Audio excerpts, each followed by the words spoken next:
욥의 답변, 친구들의 충고에 대한 그 거부에 대하여 이제 친구들의 두 번째 권면이 이제 시작이 됩니다. 처음과 마찬가지로 대만 사람 엘리바스가 먼저 이제 등장을 합니다.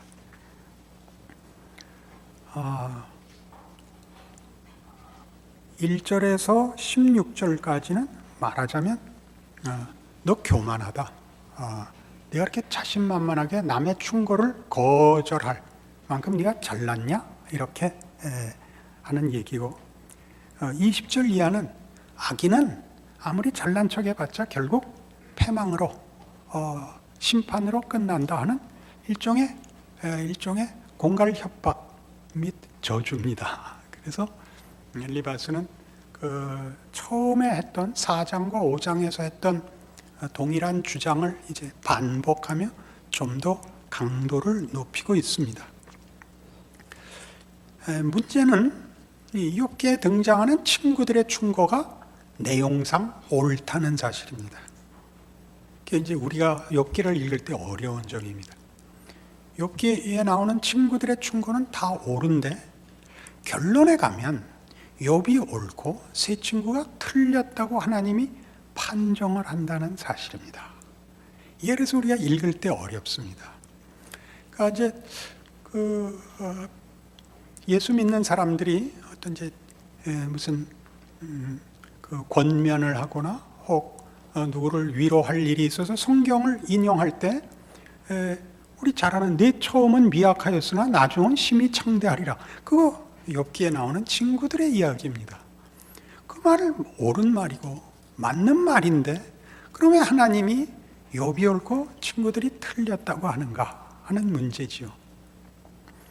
지금 오늘 15장을 놓고 보자면 엘리바스나 또 그의 친구들과 다 같이 그들은 욥이 지금 믿음을 떠나 있다고 생각을 하고 어디선가 실패했고 회개하지 않는다고 생각한다는 사실입니다. 그들이 말하는 하나님이 어찌 부족하시겠느냐, 하나님이 어찌 모르는 게 있겠느냐, 내가 하나님을 믿고 의지한다면 고난이 아무리 심할지라도 결국은 복을 받을 것이요, 내가 아무리 옳다고 우겨도 내가 잘못했으면 결국 벌 받을 것이다 라는 말은 다 옳습니다.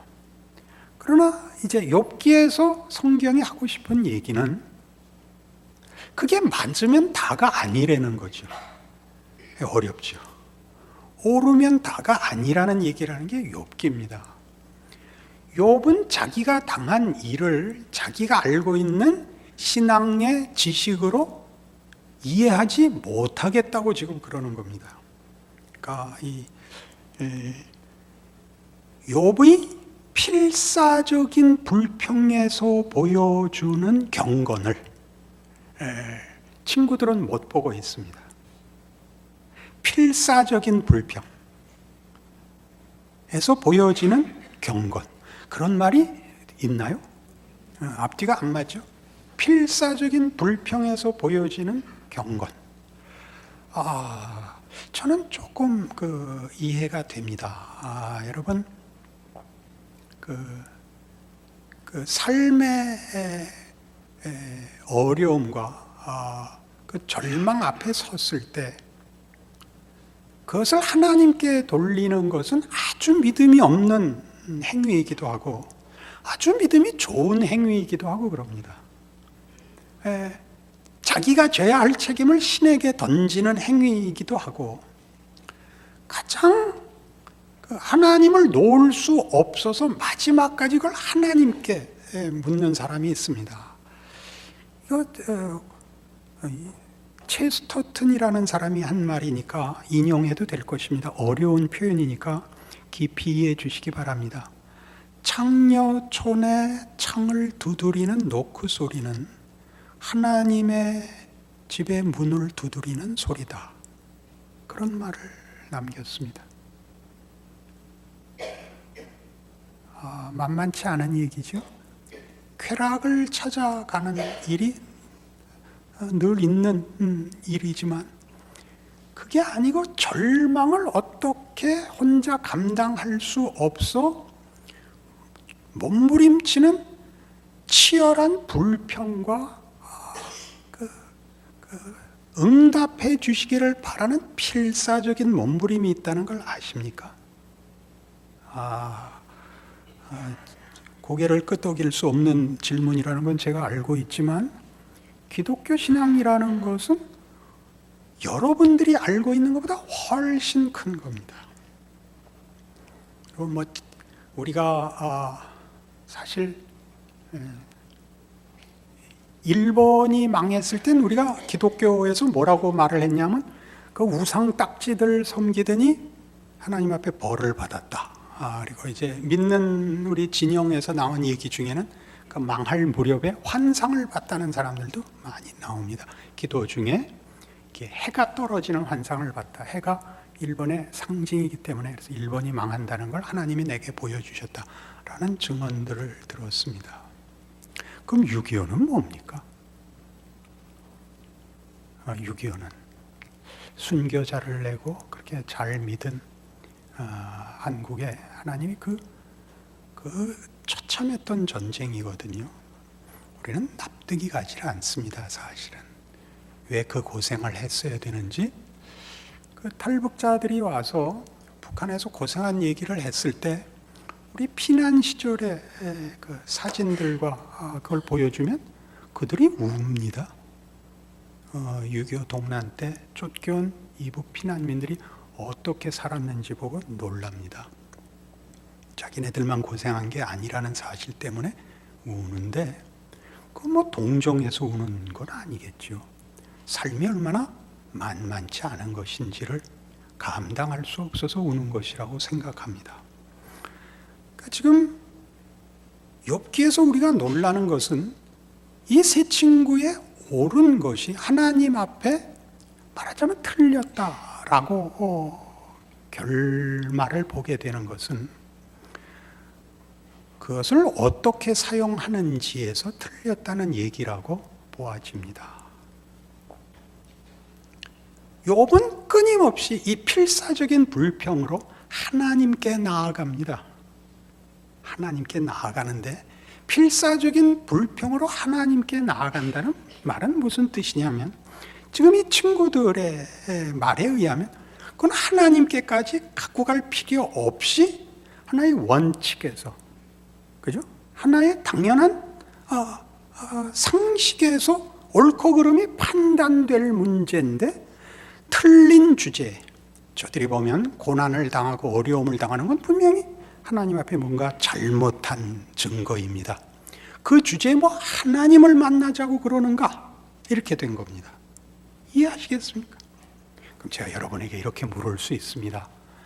여러분은 하나님이 원칙을 지켜주셨으면 좋겠습니까? 원칙을 안 지켜주셨으면 좋겠습니까? 우리 손 한번 들어볼까요? 정답을 맞추라는 것이 아닙니다. 여러분은 하나님이 원칙을 지키는 분이었으면 좋겠습니까? 원칙을 안 지킬 수도 있는 분이면 좋겠습니까? 여러분이 대답하기 나쁘면 여러분은 기독교가 하나님이 원칙을 지키는 게 좋습니까? 원칙을 안 지키는 게 좋습니까? 어렵죠. 하나님이 원칙을 지키면 우리는 다 지옥 가야 됩니다. 그게 기독교입니다. 그 말을 이해하시겠습니까? 욥기 내내 이런 공격과 자기도 공감하는 너희 말을 내가 안다. 그래서도 하나님께 나아가야겠다는 것은 그것 갖고 해결이 안 되니 법칙 말고 법칙을 쥐고 있는 주인에게 나가면 그 주인은 이렇게 융통성 없는 비정한 생각 없는 분이 아니실 것이다. 그렇지 않고서는 내가 이 일을 당할 리가 없다. 우리 지난주에 한 겁니다. 여기까지 내가 몰려서 인간이 뭔가, 인생의 가치가 뭔가에 대해 내가 아는 것으로 답이 되지 않았다면, 그렇다면 창조주가 있을 수 없다. 그게 욥이 지금 직면한 문제입니다. 내가 알고 있던 이해, 내가 알고 있던 경험, 내가 알고 있던 해답으로 이해가 되지 않는 내가 있다면 그걸 만든 하나님은 거기에 대한 답이 있을 것이다. 그렇지 않다면 신은 없는 거다.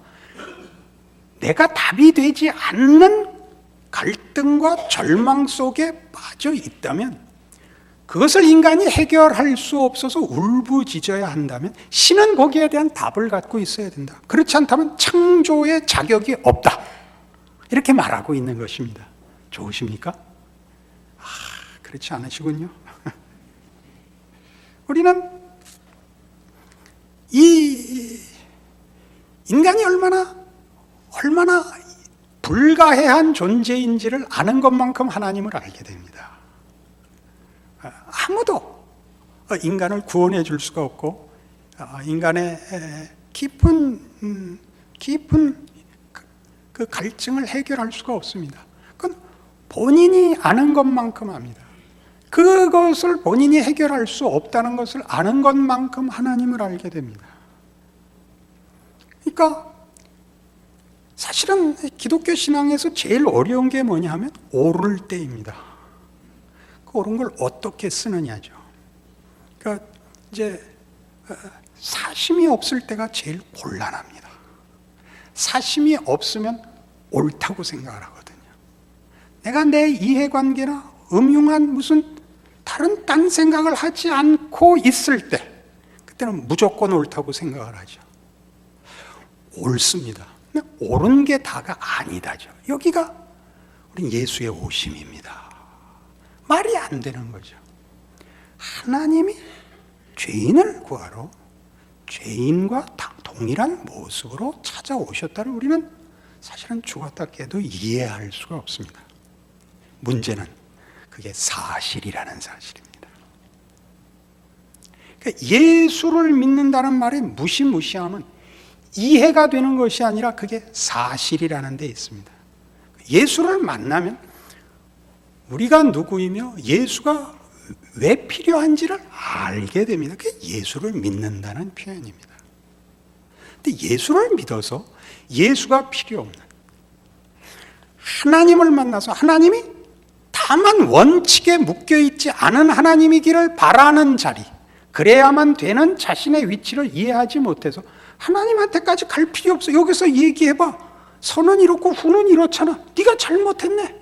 가서 고쳐로 끝나는 것이면, 그러면 거기는 구원자도 은혜도 기적도 사실은 설 자리가 없는 것입니다. 이게 욥기의 싸움이죠. 그러니까 친구들은 계속 하나님까지 갈 필요가 없습니다. 논쟁과 당위들로 충분히 결론이 나는 싸움을 하자는 겁니다. 그래서 욥이 승복하지 않자 강도만 세어집니다. 점점 더 말하자면 그 권면과 위협과 경고가 자꾸 강해지죠. 우리 늘 하듯이 언성이 높아지는 것과 같습니다. 자꾸 몰지요. 욥은 그럴수록 더 죽겠지요. 그들의 진심을 모르는 바 아니나 그것으로 답이 되지 않는 자리까지 내몰린 인생이 필사적으로 붙잡는 것, 하나님, 내가 온 자리를 하나님이 모른다면 말이 되지 않습니다. 그 얘기를 하는 것입니다. 끊임없이 이제 15장 14절에 보는 것 같이 이제 무엇을 이렇게 강권하려고 드느냐 하면, 엘리바스는 14절, 사람이 어찌 깨끗하겠느냐, 여인에게서 난 자가 어찌 의롭겠느냐. 이게 앞에 4장에 가보시면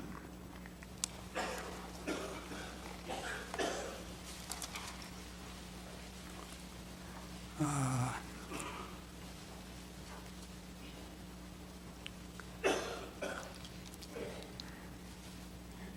17절에 사람이 어찌 하나님보다 의롭겠느냐, 사람이 어찌 그 창조하신 이보다 깨끗하겠느냐라는 표현의 반복입니다.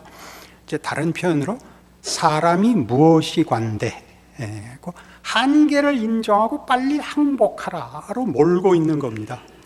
우리 아주 써먹는 거죠. 네가 다 알아?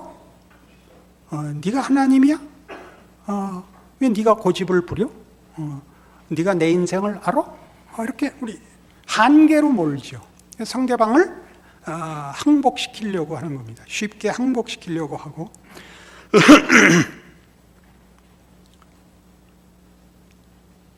욥은 다르겠습니다. 7장에 보시면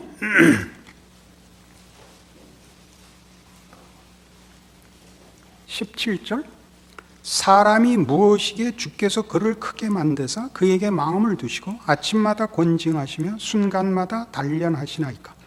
주께서 내게서 눈을 돌이키지 아니하시며 내가 침을 삼킬 동안도 나를 놓지 아니하시기를 어느 때까지 하시리까. 다르겠습니다. 엘리바스가 쓴 사람이 무엇이 관대는 한계를 인정하고 빨리 입 닫고 잠잠해라 라는 데 쓰고 있고, 욥이 쓰고 있는 것은 하나님이 우리가 생각하는 것보다 더 대접을 하시는 것 같다. 그렇지 않고서야 나 같은 것이 하나 잘못했다고 해서 이렇게 하나님이 집요하게 긴 시간 동안 이렇게 나랑 싸움을 하실 리가 없다. 이렇게 나아가죠. 그러니까 그의 치열한 불평이 그러하여금 하나님을 알고 하나님을 대면하는 자리로 인도하고 있다는 것을 이제 점차 보여주게 됩니다. 그런 차원에서 하나님을 만나는 것은 야곱의 경우와 같이 야곱이 그 평생을 하나님 없이 살아도 되는 인생을 살려고 애쓴 사람이거든요. 형한테서 장자의 명분 빼앗고 삼촌 집에 외삼촌 집에 도망가서 20년 동안을 잔꾀를 굴려서 부를 쌓고 그래갖고 미움을 사서 할 수 없이 다시 자기에게 복수하려고 기다리는 형한테 돌아올 수밖에 없게 됩니다. 돌아오다가 미리 사자를 보내서 알아보니까 형이 벌써 자기가 온다는 걸 알고 복수하려고 사람들을 데리고 마중을 나왔다는 겁니다. 그거 어떻게 합니까? 처자식들과 재물을 앞서 보내고 홀로 약복나루에서 밤이 맞도록 고민을 하다가 하나님의 천사와 씨름을 하죠. 그가 거기서 그 천사가 이제 그만 싸우자라고 가려고 하니까 놓아주지를 않고 축복을 요구합니다. 축복을 요구하죠. 내 이름이 뭐냐? 야곱입니다. 내 이름을 다시는 야곱이라 하지 말고 이스라엘이라 하리라. 내가 하나님과 더불어 겨루어 이기었음이라. 뭘 이겼을까요? 뭘? 하나님을 만나는 일을 이겼고 하나님에게 복을 받아내는 일을 이겼습니다. 하나님 이외에 다른 것으로 해답을 가질 수 없다는 것을 깨우쳐 하나님께 답을 얻기까지 그가 하나님의 손길하에 몰렸지만 그 몰린 그 마지막 자리가 하나님과 해결해야 된다는 걸 마지막에 알게 되어 하나님께 복을 받아낸 사람으로 그곳 이름을 브니엘이라고 불렀다고 하는데, 브니엘이란 하나님의 얼굴이라는 뜻입니다. 하나님을 대면하여 보았다입니다. 지금 욥이 그걸 요구하고 있죠. 하나님 만나 주십시오거든요. 만나 주십시오. 원칙을 만나지 않고 법전을 만나지 않고 그 저자를 만나지는 거죠. 그러니까 우리가 우리의 신앙생활 속에서 사실은 많이 저지르고 있는 자기도 모르는 신앙상의 실수가 뭐냐 그러면 쉬운 것으로 하나님과 대면하는 것을 대신하는 것들입니다. 가장 많이 하는 건 기도입니다. 기도가 하나님을 대면하는 걸 막을 수 있다는 건 무슨 뜻이냐면 기도를 속에 있는 모든 얘기를 정직하게 간절히 열심히 한 걸로 끝나고 만단 말이죠. 그걸로 그럼 그 이상 할 게 뭐 있어요? 기도를 하고 고민하셔야 됩니다. 기도를 하고 고민한다는 게 무슨 뜻이냐면 기도를 한 것으로 우리 책임이 끝났다고 하는 그 평안을 가지시면 안 된다. 그런 얘기죠. 예수님께서 십자가를 앞에 놓고 겟세마네 동산에서 기도하십니다. 흐르는 땀이 피와 같다라는 표현을 쓴 그 기도를 하십니다. 아버지여 할만하시거든 이 잔을 내게서 비켜주시옵소서. 그러나 내 뜻대로 마옵시고 아버지의 뜻대로 하옵소서가 어디로 갔다 그랬죠? 엘리 엘리 라마 사박단이었다고요. 나의 하나님 어찌하여 나를 버리시나이까거든요. 아버지께 맡겨서 시험을 이기고 평안해지고 기꺼이 십자가를 졌다. 그렇게 쉽게 풀 수 없다는 얘기죠. 나의 하나님 어찌하여 나를 버리시나이까는 말하자면 예상치 못한, 그럴 수 없는 일을 당한 그 어떤 비명이거든요. 거기까지 순종해야 되는 거거든요. 순종의 길을 가겠다라고 내어놓았지 마음이 평안하고 이제는 아무래도 좋다라고는 가지 않는데, 기도가 평안을 줄 수 있어요. 어려운 얘기입니다만은 늘 그러면 책임이 끝나고 답을 얻었다고 생각하면 욥의 친구들처럼 하나님의 더 깊은 부르심과 그를 만나야 하는 자리를 쉬운 것으로 외면하게 된다는 거지요.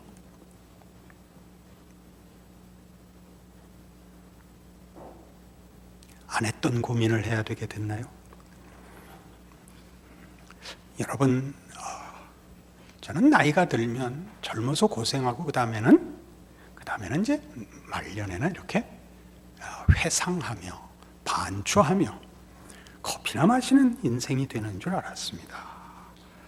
여러분 저랑 같이 늙어 오시니까 아시겠지만 그렇던가요? 아닙니다. 젊어서는 해보지 못한 고민을 해야 됩니다. 나라 걱정을 하게 됩니다. 그죠? 어떻게 내 마음대로 되라는 게 아니고 나라 걱정을 하게 되고 날씨 걱정을 하게 됩니다. 내년에도 올해같이 더우면 저는 이민을 갈 작정입니다. 젊어서는 자기의 이해의 한계가 매우 작다는 걸 모릅니다. 그리고 답이라는 게 대단히 모호하고 막연한 이론이나 이상으로 되어 있어서 그게 뭔지 실제로 잘 모릅니다. 나이가 드니까 비로소 알겠습니다. 그 간격, 그 거리 사이에 들어있는 실제들을 이해하게 되었습니다. 인생은 고단한 겁니다. 왜? 하나님이 당신과 우리 사이를 대강 끝내지 않으시겠다고 결심하였기 때문입니다. 그 아들을 육신으로 보내고 십자가에 매단 것 같이 우리를 부르시고 간섭하십니다. 쉽지 않습니다. 결단코 쉽지 않습니다. 그래서 야곱이 하나님을 대면한 것 같이 또 우리 베드로에서도 보죠. 예수님께서 이제 당신의 죽으심을 말합니다. 그리고 제자 중에 하나가 자기를 배신할 것을 예언하십니다. 베드로가 그의 충심을 토로했죠. 주여 모두 주를 버릴지라도 나만은 죽는 자리까지 함께 가겠습니다. 시몬아 내가 네게 이르노니 오늘 다 굴기 전에 네가 3번 나를 모른다고 부인하리라. 그러나 돌이킨 후에 너는 네 형제를 굳게 하라. 그가 직면한 건 뭐였을까요? 하나님이 우리를 어디까지 끌고 가는지, 우리의 실체와 예수의 죽음이 무엇을 의미하는 자리까지 알게 되는 자리까지 끌고 가서 베드로는 사실 한 인생이 겪을 수 없는 가장 비참하고 부끄러운 경험을 하게 되는 겁니다. 다시는 낯을 들고 살 수 없을 것 같은 자리에 바울이 그렇죠. 스데반을 죽이고 다메섹으로 가서 기독교인들을 탄압하기 위하여 가다가 부름을 받죠. 평생 그는 나는 죄인 중에 괴순이라를 입에 달고 살지요. 그렇게 가서 하나님을 직면하는 겁니다. 우리는 우리의 인생 속에서 하나님이 이 도전을 하는 것, 이 역설, 치욕과 죄책감으로 점철된 길을 걸어 하나님을 만나게 하시는 하나님의 일하심에 대하여 더 깊이 이해해야 합니다. 기독교와 신앙을 쉬운 것, 그러니까 어떤 하나의 헌신, 어떤 막연한 진심, 어떤 공의, 정의, 평화 이런 것으로 이렇게 목숨을 건 기도로 이렇게 다 넘어가지지 않는 신앙의 길이라는 것을 아셔야 됩니다. 그래서 사실 여러분이 자신을 깊이 들여다보시면 사실 하나님과의 사이를 대강 해결이라는 건 없으니까 뭐라 그래야 돼? 미결 상태로 놓고 신앙생활하는 것이 사실일 수 있습니다.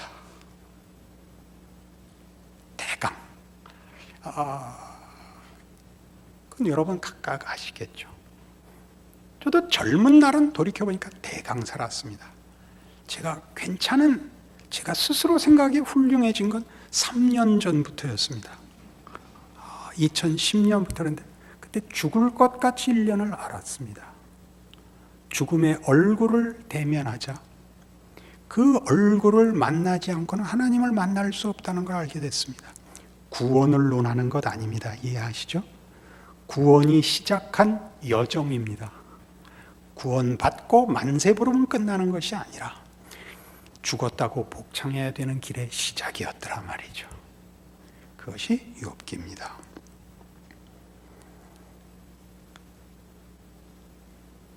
내가 확신하고 분명한 것, 그것이 무엇을 의미하는지 아십니까?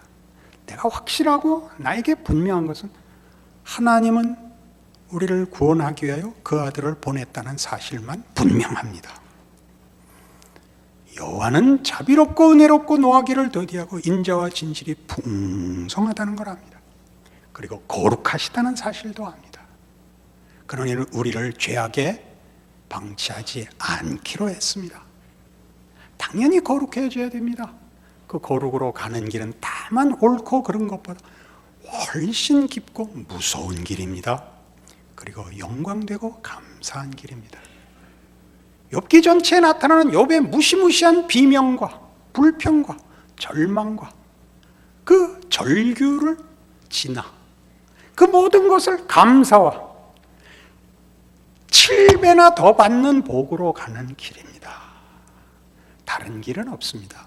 다른 길이란 예수 외에 다른 길은 없다는 말의 진정한 성경적 표현입니다. 예수의 죽으심, 네가 만일 하나님의 아들이어든 내려와 보라 라는 말을 감수하고 걸어간 길, 인간의 손에 의하여 창에 찔려 죽는 그 길, 나의 하나님 어찌하여 나를 버리시나이까 라는 비명이 나온 길 이외의 길은 없습니다. 예수에게서만이 아니라 그로 인하여 구원을 받은 모든 신자의 생애가 그렇습니다. 신앙의 과정이 그렇습니다. 그러니 방심하지 마십시오. 적당히 됐다고 생각하지 마십시오. 그리고 포기하지 마십시오. 여러분의 비명과 불평이 결탄코 소용없거나 불신앙의 것이 아니라 하나님이 아직도 만족지 않으시는 어떤 도전과 위협을 가하고 있는 하나님의 손길인 줄 기억하십시오. 그래요, 일어나 기도하십시오. 고민하고 더 묻고 여러분 좋아하는 성경 구절만 외우지 마시고 안 읽는 성경까지 읽으셔야 합니다. 그리고 역사를 되돌아보십시오. 이 무시무시한 역사가 무언가? 2차 대전은 왜 일어났는가? 잘잘못의 문제를 넘어서는 하나님의 일하심에 측량 못할 깊이와 놀라움을 가지고 두렵고 떨림으로 여러분의 구원을 이루십시오. 기도하십시다. 하나님 아버지 은혜를 감사합니다. 인간이 무엇이길래 하나님께서 귀히 여기사 분초마다 시험하시며 침 삼킬 동안도 놓아두지 않으십니까? 우리가 무엇이길래 그 아들을 보내어 우리를 위하여 십자가에 매다십니까? 그 사랑과 약속하신 영광이 무엇이길래 우리로 울며 기도하며 잠 못 이루게 하십니까? 하나님의 깊은 뜻과 허락하신 사랑을 깨닫게 하사 깨어 있으며 몸부림치며 기도하며 말씀으로 무장하고 깨우치는 우리의 인생 되게 하셔서 다시 잠들거나 넘어진 자리에 누워 있거나 하나님 생각하기를 중단하는 일이 없는 하나님의 일하심에 신실하심에 동참하는 우리의 귀한 인생들 되게 하여 주시옵소서. 예수님 이름으로 기도합니다. 아멘.